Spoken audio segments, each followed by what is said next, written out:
This is a so-called living challenge for white. But the key here really is to try to capture some of black's stones to make a connection. So black seems like very short on liberties. So usually this Atari doesn't hurt. You can play this first. But playing the second Atari, you need to be really careful, right? If you're not sure if this actually works, you should save this. Because there's another way to play this, right? You don't know what's going to happen here on the left side. So white must save this variation. We don't know yet. And pushing here usually does not hurt, right?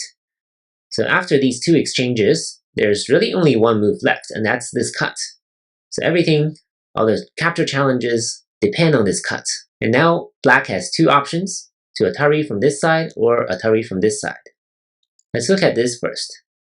Now white will need to throw in here, because once white stands down now, black cannot enter from either side. And this is what white wants.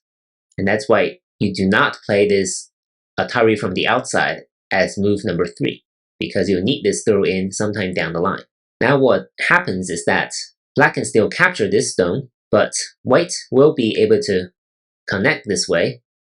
And white has 4 liberties left, but black only has 3. Right? After 17 and 18, white can connect on the outside, and white will be able to win this way. So that is black's number 6 will not work. That's why black can only play right here. And now white can escape here, black will capture, and once again, white will need this move. But it doesn't hurt to play it at move number 9 rather than move number 3. So now black's liberties are very tight, and the next move is really important. You might be tempted to play this, but actually black will be alive if white throws in at the wrong spot. What about this throw in? This also doesn't really work because black will capture now, and white will have to connect here, and now white will be short. So that is why the actual correct move is right here on the outside. It's a very neat move because what we have here, if black plays on the outside, is a double snapback. White can play here, this is a snapback, and if black captures here, this is also a snapback. So this is a super neat double snapback, and that is why black must try to prevent that from happening. And the only way to prevent that is to capture here. Of course, you can argue black can also connect here, but this will be pretty bad for black.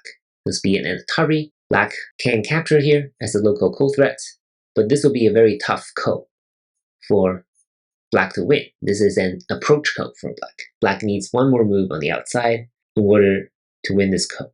So this is not going to be a very good ko for black.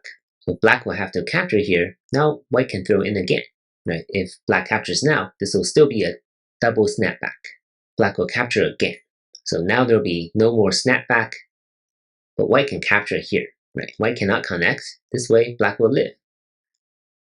And black must capture this stone.